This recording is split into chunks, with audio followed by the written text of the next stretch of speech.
Muy buenas noches, que el Señor les bendiga.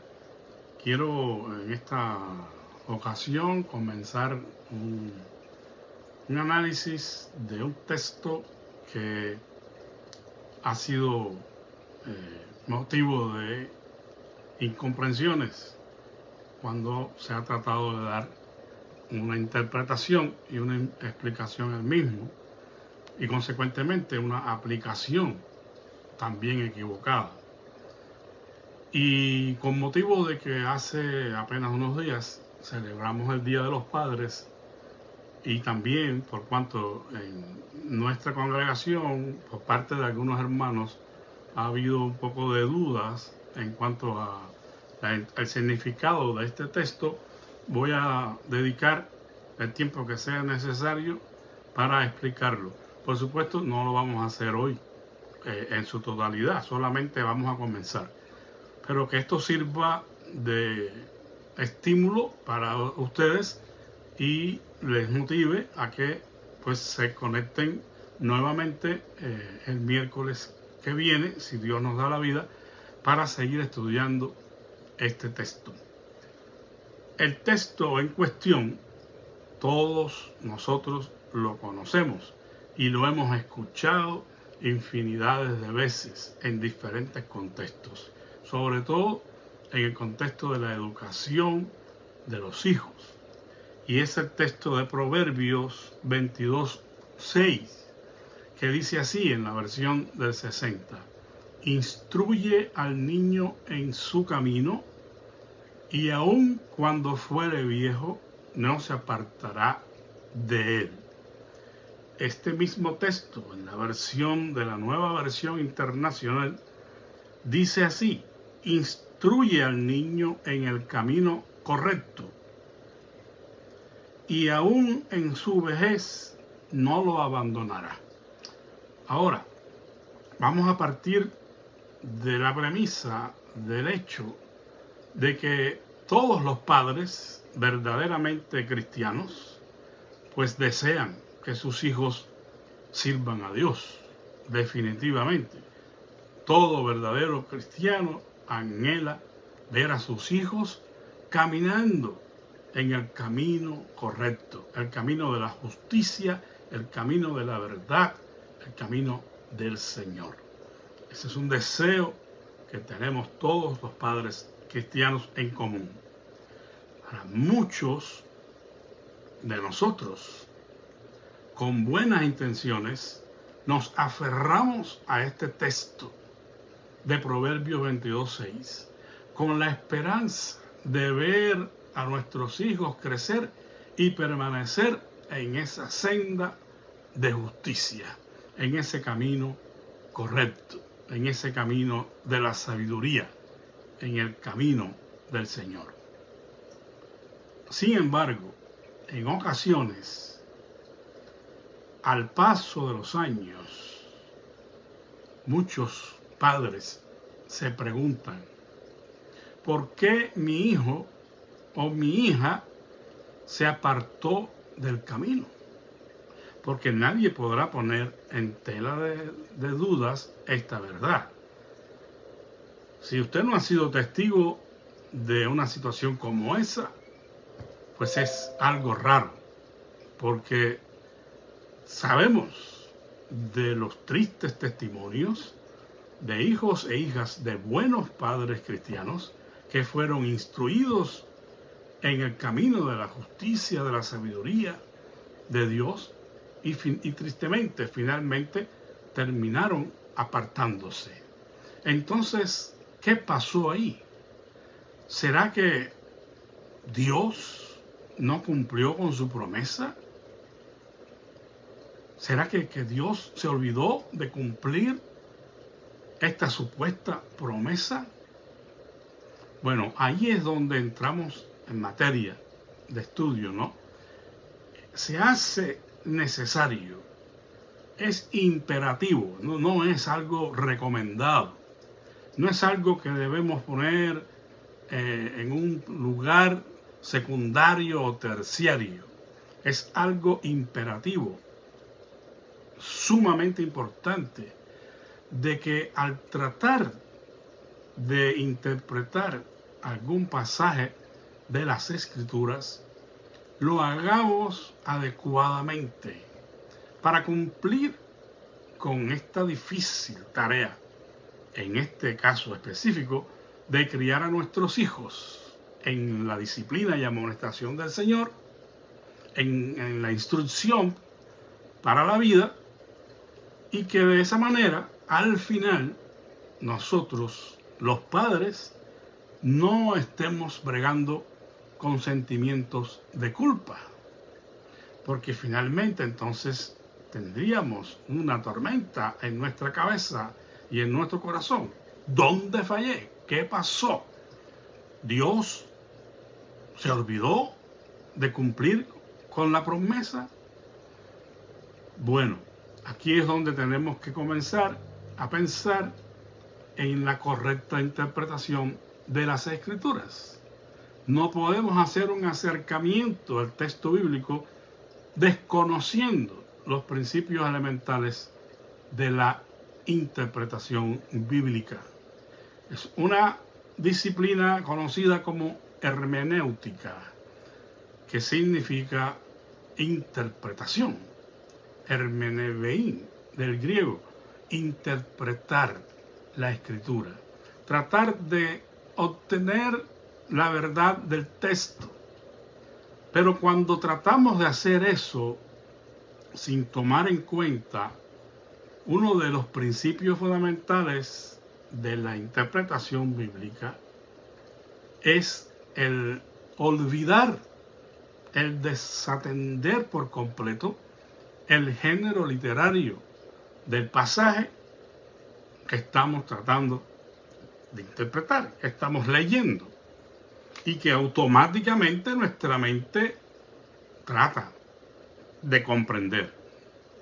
Por eso, en ese sentido, todo cristiano es un teólogo, porque hace teología desde el momento en que está tratando de entender lo que Dios está diciendo, de explicarlo y de aplicarlo a su vida. Pero hacer esto, dictados por solamente el corazón y mi razonamiento, sin tener en cuenta las reglas hermenéuticas, es el camino seguro al fracaso en la interpretación de la Escritura. Y eso trae muchas malas consecuencias. Entonces, este principio es fundamental. Tenemos que entender, entre muchas otras cosas, porque es muy amplio, pero entre muchas otras cosas, el género literario del pasaje que estamos leyendo. Cuando Dios inspira su palabra, Él usó a estos hombres que, como dice bien el apóstol Pedro, fueron inspirados por el Espíritu Santo de Dios y nos trajeron su palabra. Cuando Dios usó a estas personalidades para traernos la revelación de su palabra, Dios usó sus personalidades, las personalidades, los caracteres de estas personas. Dios usó sus experiencias y las vidas de cada uno de estos autores. Es decir, que Dios no desconoció, en este caso, la personalidad, el talento, el carácter del escritor al cual él estaba usando.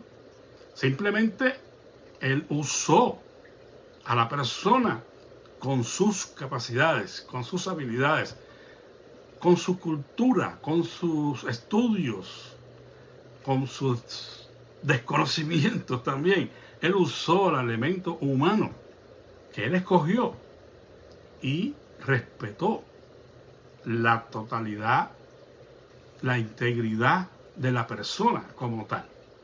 Pero además, Dios utilizó los diferentes estilos o géneros literarios que esta gente usaban en su cultura, en su manera de expresarse. Dios usó esos géneros literarios para la composición de su palabra inspirada. Entonces, ¿esto qué nos quiere decir? Bueno, simplemente usemos un ejemplo muy fácil de entender. Cuando usted comienza a leer un libro, vamos a decir, un libro que usted tomó al azar y comenzó a leer el libro, y el libro comenzó con estas palabras: había una vez, o érase una vez, en tal lugar, apartado y oscuro. Bueno, cuando nos tropezamos inmediatamente con la frase había una vez, pues inmediatamente nos damos cuenta que estamos en presencia de un cuento. El cuento es un estilo, un género literario que tiene sus propias características y las maneras de beneficiarse de ello. Que en este caso, inmediatamente cuando nosotros estamos convencidos de que lo que vamos a leer es un cuento, enseguida pues nos damos cuenta de que vamos a tropezarnos con algo, un argumento que no es verdadero, que no es verídico, que puede ser incluso fantasioso, de ciencia ficción, algo inverosímil incluso, increíble, porque es un cuento. Entonces, tanto los acontecimientos como los personajes del cuento son ficticios, y lo que más nosotros podemos lograr de esta lectura es al final una enseñanza, un consejo, una moralidad, lo que se conoce como una moraleja, que no solamente es característica de una fábula, sino también de un cuento. Al final, pues hay una lección moral, una lección que aprendemos, pero ni los personajes, ni los argumentos, ni los eventos que pasaron allí son reales, porque es un cuento. Bueno, cuando nosotros estudiamos las Escrituras, tenemos que tener en cuenta también cada género o estilo literario que nos sugieren claves para ayudarnos a interpretar el mensaje que Dios desea comunicarnos. Porque si no, no lo vamos a entender. Nos va a carecer incluso en ocasiones de razón, de algo lógico, de sentido. Por eso es que hay que acercarse a la Escritura con estos elementos hermenéuticos, saber cuál género o estilo literario es el texto que estoy tratando de entender. Las claves nos las sugiere pues esta disciplina, la hermenéutica. Si deseamos nosotros ser fieles a ese mensaje que Dios quiere comunicarnos, pues tenemos forzosamente que tomar en cuenta el género literario. Ahora, el libro de Proverbios, que es donde se encuentra nuestro texto, instruye al niño en su camino, y aun cuando fuere viejo, no se apartará de él, pertenece a un estilo o género literario particular, que en este caso es la literatura sapiensal hebrea. Es la literatura de sabiduría que nos lleva a tomar el consejo o a escuchar el consejo. Ya tomarlo o no, depende de nosotros, ¿verdad? Pero el libro pertenece a una colección llamada de la sapiensal hebrea. Los otros dos libros que encontramos en las Escrituras que pertenecen a esta colección es el libro de los Salmos y el libro de Eclesiastés. Es un libro poético, en el caso del libro de los Salmos, y sapiensal en el caso también de Eclesiastés, que no es más que una filosofía de la vida, una experiencia personal del autor en cuanto a diferentes situaciones que él vivió. Pero ninguno de estos libros pretende enseñarnos doctrina, enseñanza sistematizada que debemos obedecer por sí o sí. Simplemente son llamados a que pongamos atención a la sabiduría divina que nos dice, que nos sugiere las diferentes alternativas que tenemos en la vida.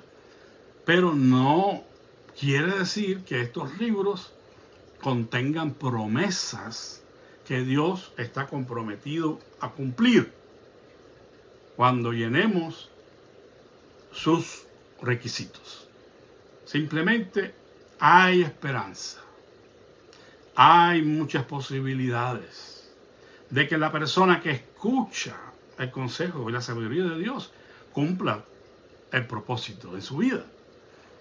Pero también existe la posibilidad de que la persona desentienda o desatienda el consejo y la sabiduría de Dios y siga por su camino equivocado. Por eso es que aquí tenemos que abrir nuestros ojos, porque este es un texto que ha sido utilizado equivocadamente con muy buenas intenciones, pero no con la verdad bíblica. Tenemos que entender que el libro de Proverbios no es un manual de promesas, como acontecimientos que siempre deben suceder, ¿no? Está el que hace esto, el que se acerca al libro pensando que es un manual de promesas divinas que han de suceder siempre y cuando se cumplan con los requisitos, está en peligro de errar en la interpretación y la aplicación de la verdad a su vida. Sin embargo, el mismo libro de Proverbios, hermanos, nos informa de cómo debe ser usado el libro. Es decir, con qué fin o con qué propósito se escribió. Yo creo que esa es una de las cosas fundamentales que debemos tener en cuenta para comenzar a entender apropiadamente el libro e interpretarlo de la misma manera. Y simplemente al comienzo del libro encontramos esta clave hermenéutica que nos da el mismo Salomón, a quien se atribuye el libro. Bueno, en los versículos del 1 al 6 del capítulo 1 dice: Proverbios de Salomón, hijo de David, rey de Israel, para adquirir sabiduría y disciplina. Estoy leyendo en la Nueva Versión Internacional. Para discernir palabras de inteligencia, para recibir la corrección que dan la prudencia, la rectitud, la justicia y la equidad, para infundir sagacidad en los inexpertos, conocimiento y discreción en los jóvenes. Escuche esto al sabio y aumente su saber. Reciba dirección el entendido, para discernir el proverbio y la parábola, los dichos de los sabios y sus enigmas. O sea que cuando Salomón se propone escribir este libro inspirado por el Espíritu Santo de Dios, nos da aquí en sus primeros versículos la clave hermenéutica para la interpretación de todo el libro. Y en ningún lugar aquí se nos dice que el libro fue escrito para que tengamos la seguridad del cumplimiento de las promesas de Dios, porque definitivamente no es así. El libro es, según el mismo Salomón, destinado para que la persona que lo lea crezca en sabiduría y para que actúe con prudencia a la luz de sus consejos, porque sabiduría es conocimiento práctico para la vida. No se dice en ninguno de estos primeros versículos introductorios de que el libro sea un libro de promesas que Dios va a cumplir. Proverbios está lleno, repleto de consejos que, si son aplicados, usualmente tienen o dan el resultado esperado. Pero la palabra usualmente es clave aquí, porque esto quiere decir que no siempre se va a cumplir. Y este es el caso del texto de Proverbios 22:6. No siempre se van a cumplir, porque eso depende de la decisión de la persona finalmente. Ahora, por supuesto, esta es la introducción al estudio. No lo vaya a dejar inconcluso. Venga el próximo miércoles para seguir estudiando el texto. Pero vamos a decir algo más. Con mucha seguridad, Proverbios 22:6 es un mandamiento de Dios específicamente para los padres. El mandamiento de enseñar, instruir, educar a los hijos que Dios nos ha confiado. Esa es nuestra responsabilidad como padres. Estamos ordenados por el Señor para que enseñemos, instruyamos y eduquemos a los hijos que Él nos ha confiado. Y dicho sea de paso, confiar de Dios a nosotros sus hijos indica que es un préstamo que Él nos está haciendo, porque nuestros hijos son realmente los hijos de Dios. Si entendemos el principio fundamental de la mayordomía cristiana, sabemos que dice que Dios es el dueño de todas las cosas y el hombre es su mayordomo, su administrador. Entonces el padre cristiano no es más que alguien que sí tiene un vínculo de sangre y especial con sus hijos, pero es un administrador, es alguien que trabaja para Dios. Él debe criar, educar a sus hijos en la disciplina y amonestación del Señor. Entonces, lo primero que debe notarse aquí, amados hermanos, es que la instrucción, la educación, que es preparar al hombre para la vida, no se delega en ninguna otra institución.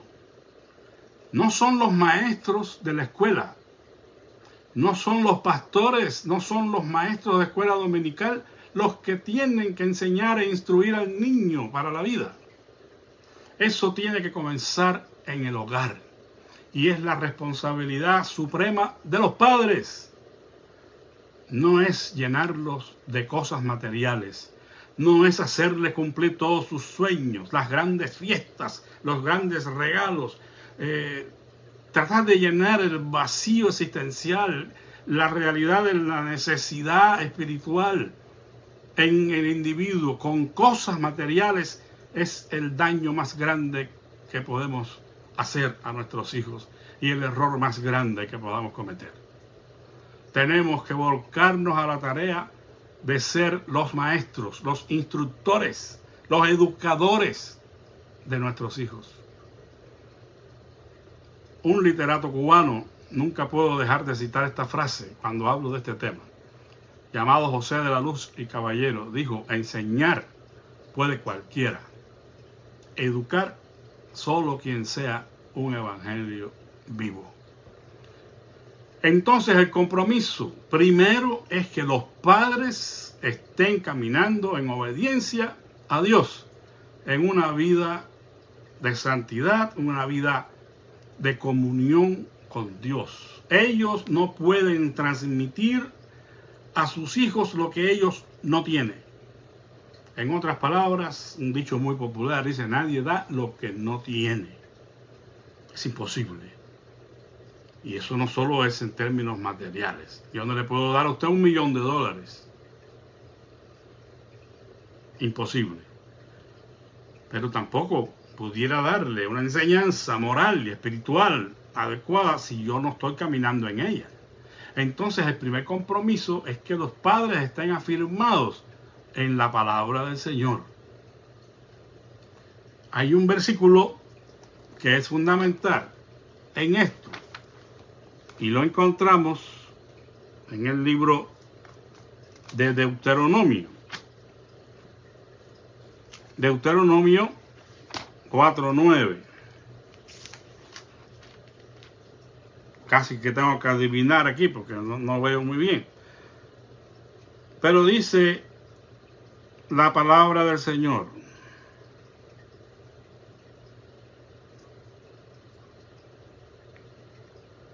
4:9.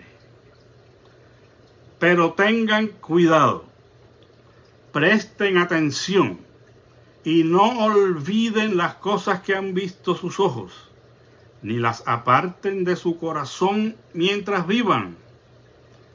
Cuéntenselas a sus hijos y a sus nietos.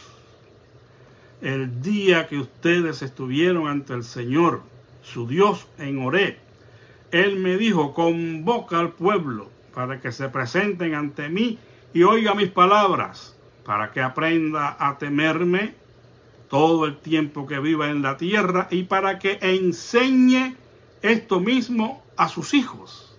O sea, está meridianamente claro lo que es el propósito de Dios, que los padres que han escuchado la palabra de Dios, que están caminando en compromiso y obediencia al Señor, ahora puedan vertir en sus hijos toda esta gama de conocimiento y sabiduría que han adquirido del Señor. Entonces estaremos educando, preparando al hombre para la vida.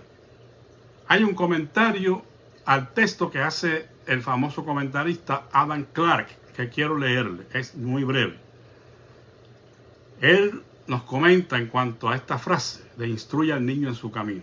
Dice: es sumamente curiosa la presentación hebrea de esta cláusula. Inicia al niño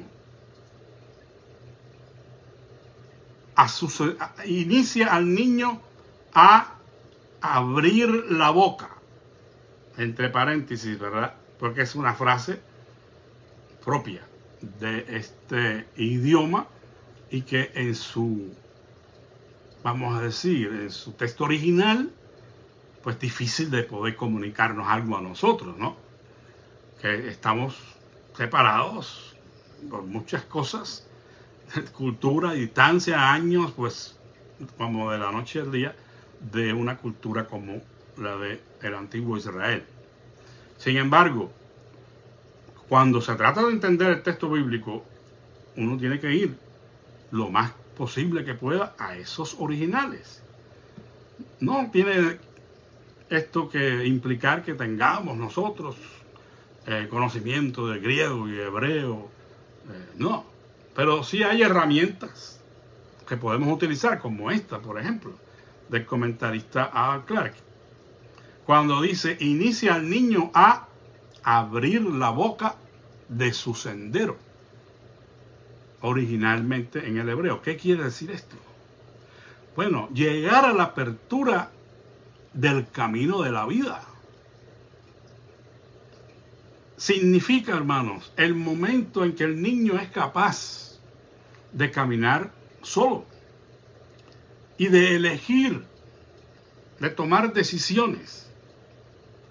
Bueno, el texto nos está diciendo a los padres: tienes que instruir, tienes que enseñar al niño, entiéndese, niña, niño, no niña, niña o niño, en el camino de su vida, en el momento en que él llega a ser capaz de tener ciertas actitudes y tomar ciertas decisiones por sí solo. Es como que el padre o los padres se ponen en la brecha en este momento para enseñar, para instruir al niño. Nos llama el Señor a detenernos en ese momento crucial en que ya el niño está tomando independencia.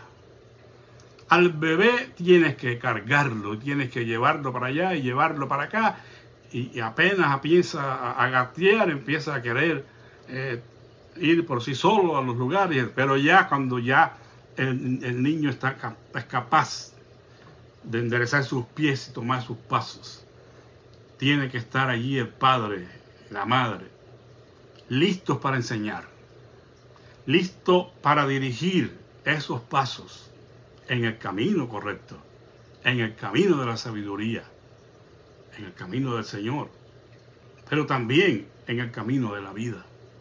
El término en hebreo, shanak, se traduce como instruye o inicia, que también significa dedicar. Y a menudo es empleado también para la consagración de una cosa, ya puede ser una casa o puede ser incluso pues una persona. Cuando la dedicamos al servicio de Dios, es decir, la consagramos para el servicio a Dios, para su gloria y su alabanza. Bueno, por ahí es que debe comenzar entonces el asunto. Como primera instancia, nosotros, los padres, tenemos que dedicar a nuestros hijos al Señor.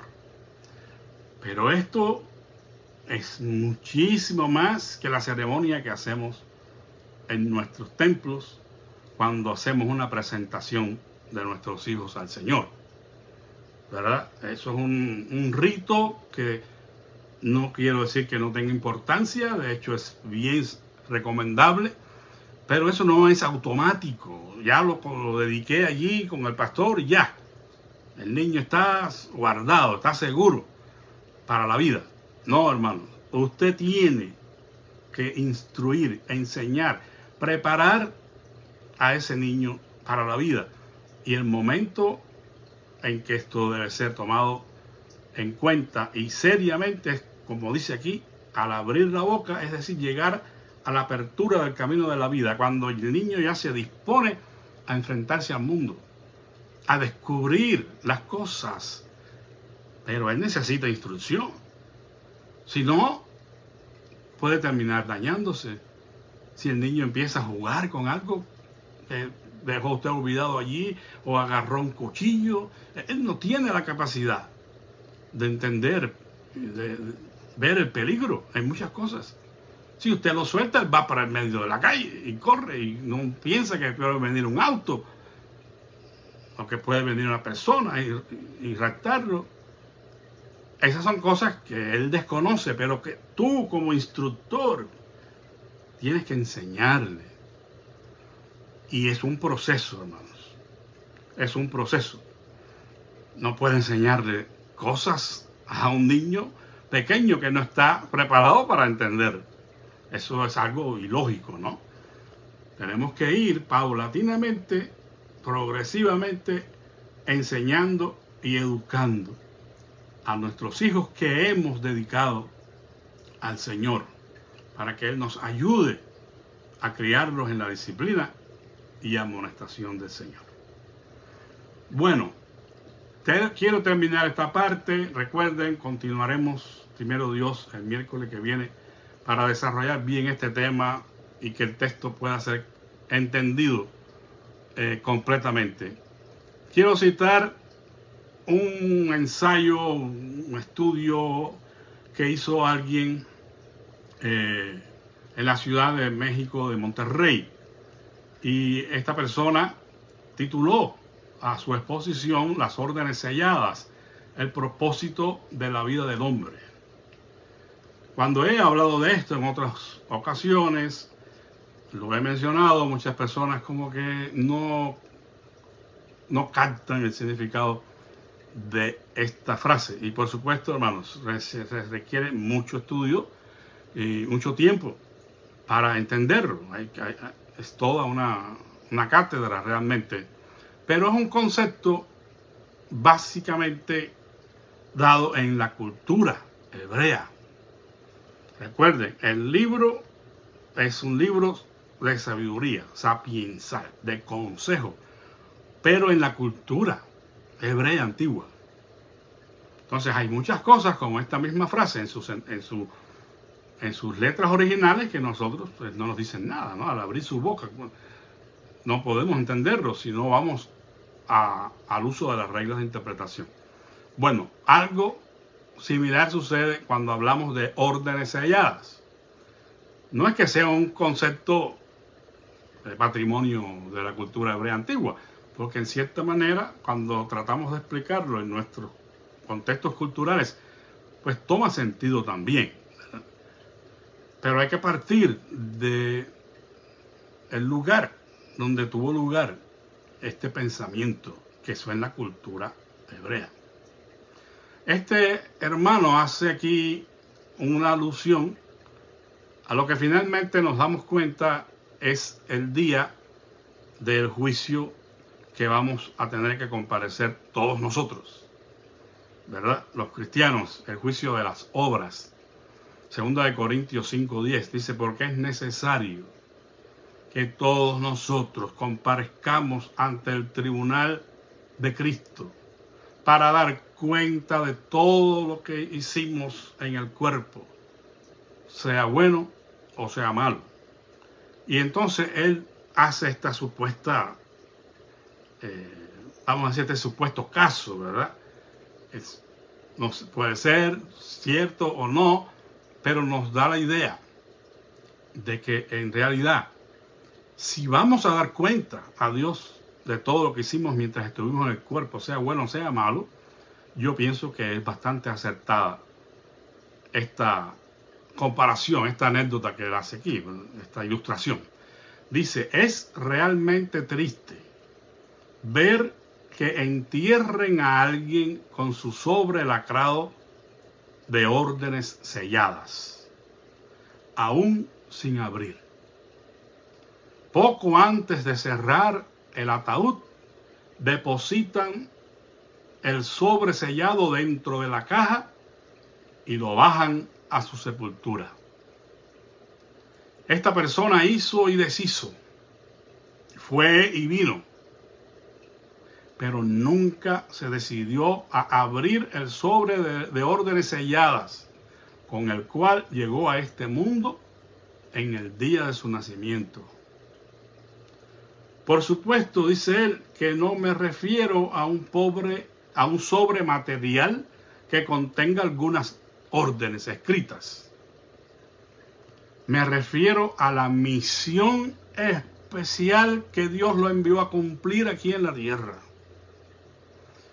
No puedo imaginarme, dice el hermano, cuán grande será la sorpresa de esa persona cuando se dé cuenta de que está de pie delante del trono de Dios, rodeado de sus millones de ángeles, y el Señor le esté pidiendo que les explique a todos ahí reunidos, para tan solemne ocasión, cómo desempeñó la misión especial con la que él fue enviado a la tierra.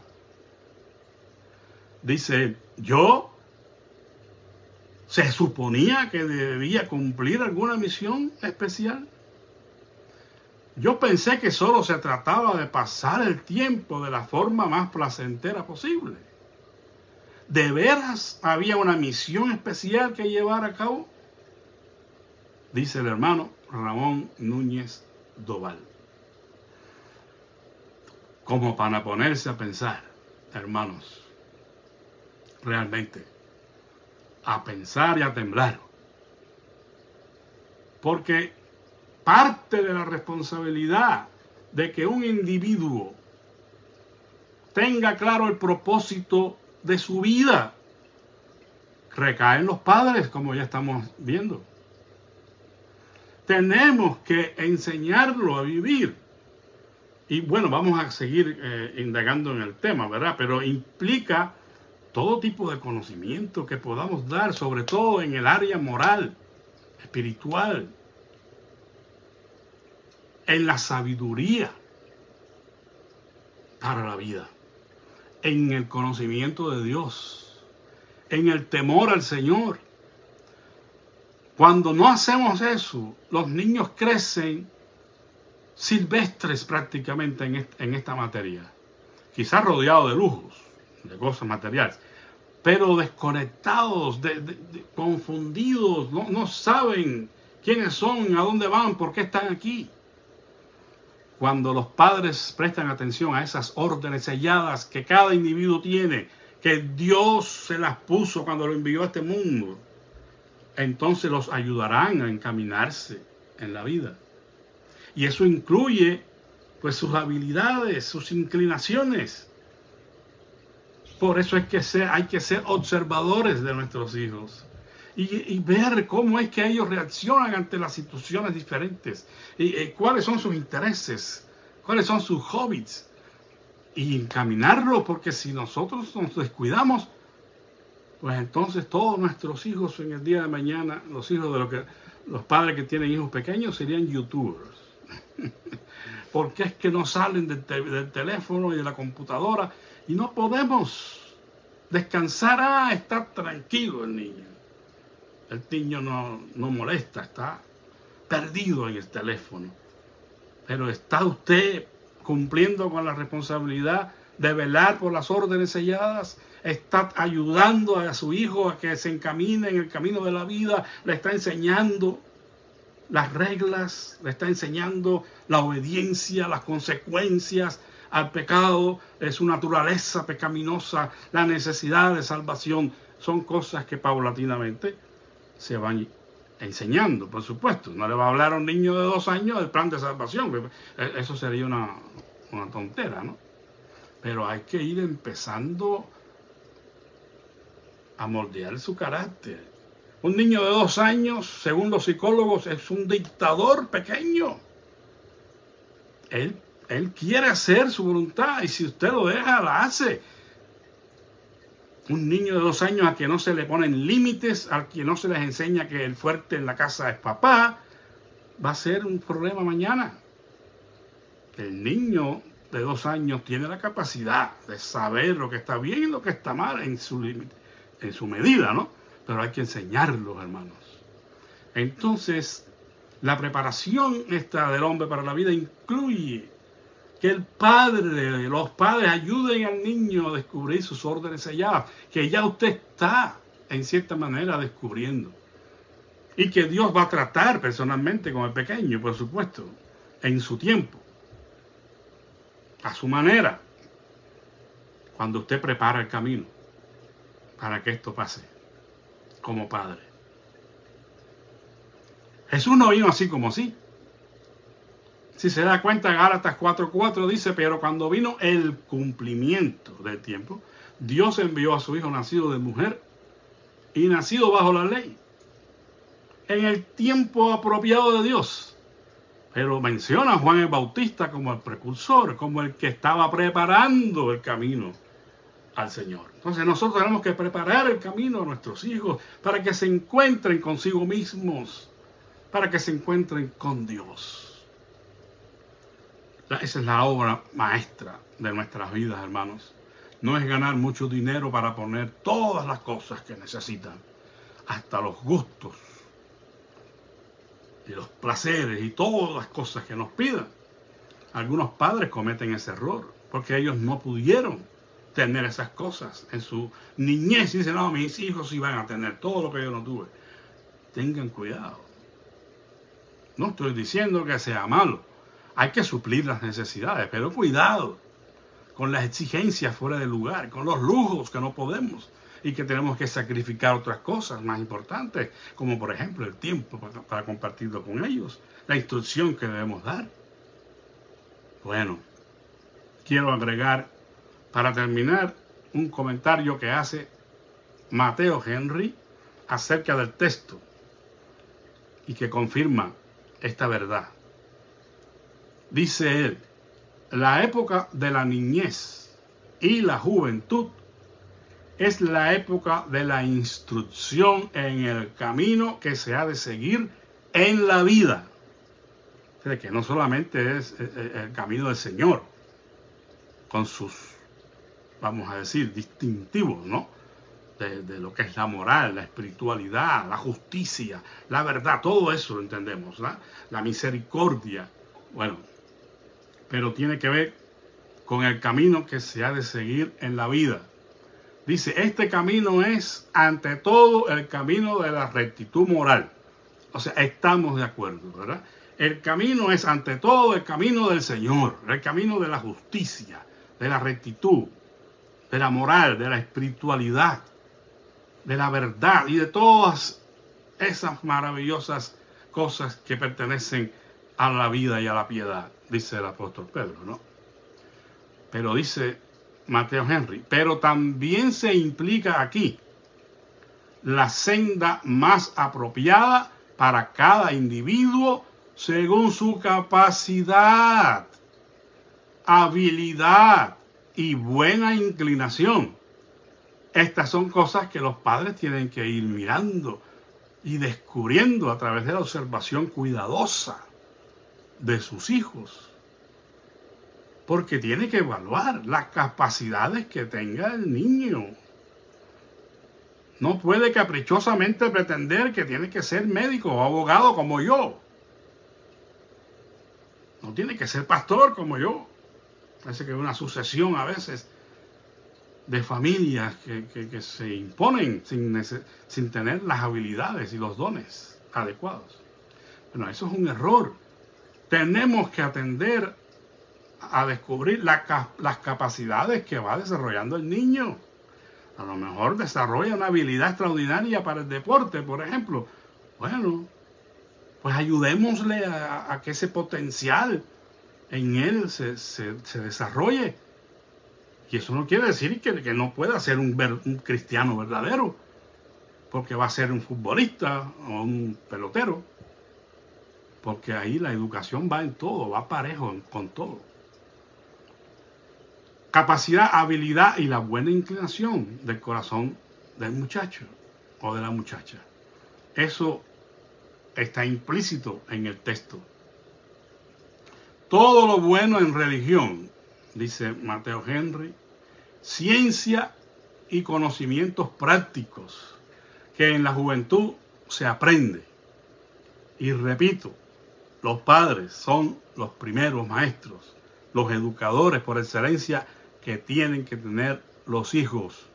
No lo vaya a delegar en nadie más, hermano. Porque, repito, ni el maestro de la escuela, ni el maestro de escuela dominical, ni el pastor van a hacer ese trabajo por ti. Tú tienes que hacerlo.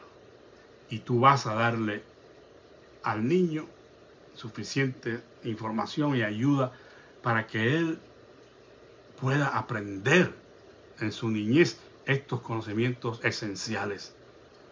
El niño es una esponja.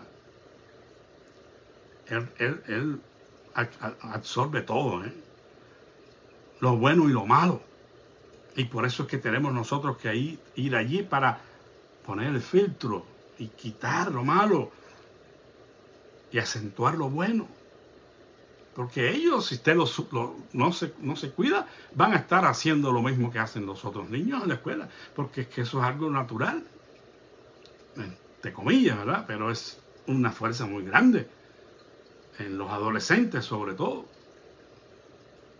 Si no aprenden bien estas cosas, fácilmente serán desviados por otros hermanos. Entonces termina diciendo Mateo Henry, ciencia y conocimientos prácticos que en la juventud se aprende, dice, será una buena base para crecer mental y espiritualmente, de forma que no se aparte del buen camino cuando se haga mayor. Pero como ya vimos, no es una promesa. Es algo que puede suceder si nosotros cumplimos con nuestras responsabilidades, pero que finalmente depende de ellos. Porque si no fuera así, no hubieran los casos que conocemos. Y el texto de todo el libro de Proverbios, incluyendo el versículo de hoy, no son promesas divinas de que si hacemos lo correcto en cuanto a nuestra responsabilidad de criarlos en el camino de la sabiduría, Dios hará que finalmente los hijos caminen en obediencia a Él. Esto no es así. Y ya termino leyendo un comentario que encontramos en la Biblia de Teología de la Nueva Versión Internacional sobre el texto. Instruye al niño en el camino correcto, es decir, el camino de la sabiduría. El verbo inicial también se podría traducir entrenar. Pero aquí probablemente tiene el sentido de dedicar al niño a un curso de acción o entrenamiento para alejar a los niños del camino mortal de los perversos. Deben de caminar de rumbo de su necedad innata, o cambiar el rumbo de su necedad innata. Dice la Biblia que la necedad está ligada al corazón del joven desde temprano. Entonces los padres tienen que saber esto para poner estorbo, para desviar ese camino. El dicho debe ser matizado por otros, dice, por otros rasgos literarios. Indica que el entrenamiento moral temprano tiene un efecto perdurable en una persona y transmite la verdad de que aquellos que se dirigen o se conducen por el camino de la sabiduría serán influenciados por ello a lo largo de toda su vida. Oiga bien, pero no asegura que el niño acogerá la sabiduría, porque los niños toman sus propias decisiones, no son robots programados. Si lo fueran, entonces las exhortaciones de los padres y de Doña Sabiduría para que acepten la sabiduría no tendrían sentido. O sea, todo esto no tendría sentido si finalmente ellos están programados como una máquina, como un autómata. No nos desanimemos por eso. Al contrario, tomemos más responsabilidad, sabiendo que ellos tendrán que decidir en el día de mañana, pero que no quede de nosotros. Que no digan, no me enseñaron, no me dijeron.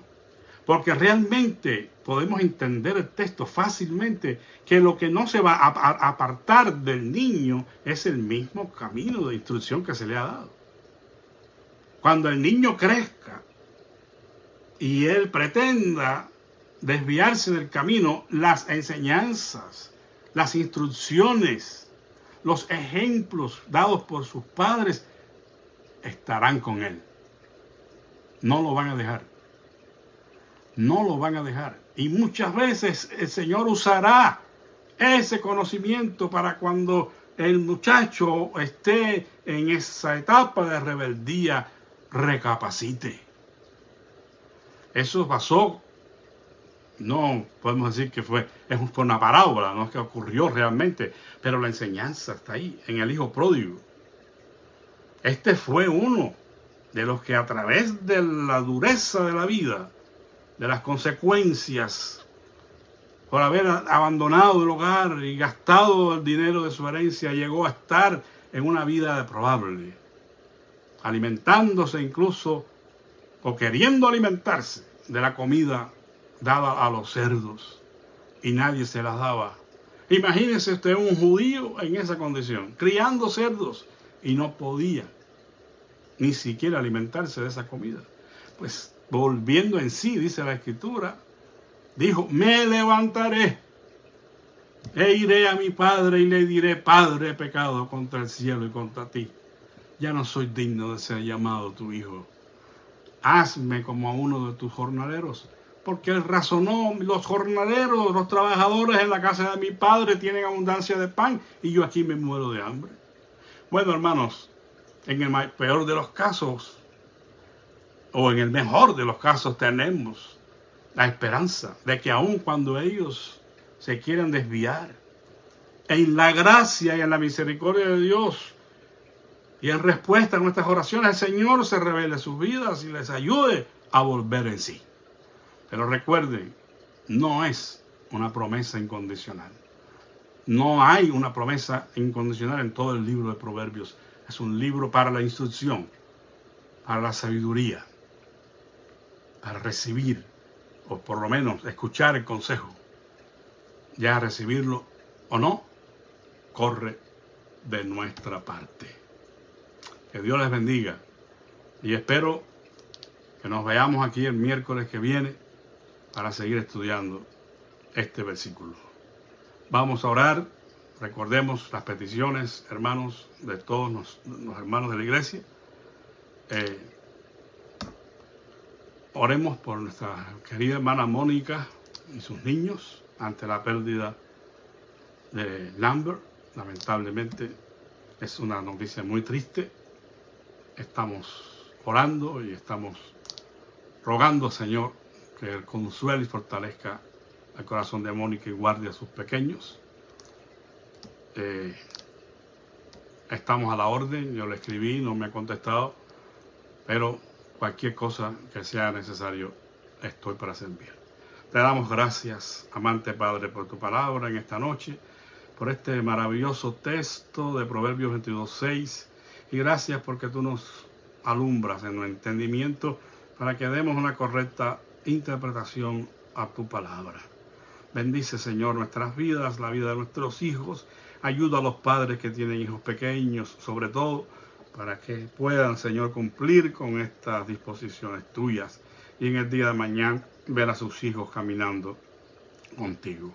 Rogamos encarecidamente, Señor, en esta noche, que tu consolación y fortaleza sea con nuestra querida hermana Mónica, Señor, y sus pequeños que están sufriendo, Señor, la pérdida de su ser amado, nuestro hermano, así llamarlo, porque un día te recibió en su corazón, Lambert, Señor.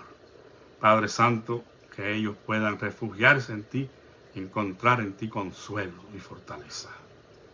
Oramos en el nombre de Jesús y pedimos nos guardes muy cerca de ti en esta noche. Amén. Muchas gracias, hermanos, por escuchar, y si le es de bendición, compártalo con alguien más. Feliz noche.